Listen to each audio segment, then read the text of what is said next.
ఈ మంగళవారం నాడు ఆంజనేయ స్వామి హనుమంతుడు హిందూ సంప్రదాయాలలో అత్యంత శక్తివంతుడైన చిరంజీవి అయిన దేవుడు.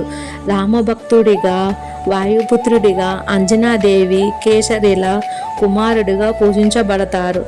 రామాయణంలో కీలక పాత్ర పోషించిన హనుమంతుడు బలం, బుద్ధి, స్వామి భక్తికి చిహ్నం.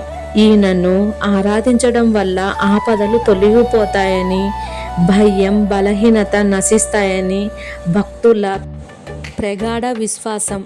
చిన్నతనంలో సూర్యుని పండు అనుకొని ఆకాశంలో ఎగిరినప్పుడు ఇంద్రుడు వజ్రాయుధం తగలడంతో ఆయన దవడ హను చట్టపడింది.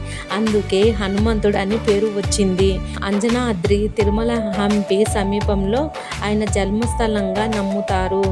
చిన్నతనంలోనే అపారమైన శక్తులు కలిగి వాయు వేగంతో ప్రయాణించగలడు. శ్రీరాముడికి అత్యంత ప్రియమైన భక్తుడు. సీత అన్వేషణలో లంక దహనం చేసి రాముడికి సేవ చేశారు. శనివారం మరియు మంగళవారం రోజుల్లో స్వామికి పూజ చేయడం, వెన్న పుయ్యడం, వడమాల సమర్పించడం అత్యంత శ్రేష్టం.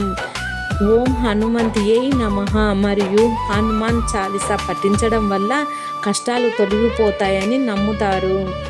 ఆయన అభయం ఉంటే ఎలాంటి కష్టాలైనా దాటగలమని భక్తుల నమ్మకం. శ్రీమాత్రే నమః. నమస్తే.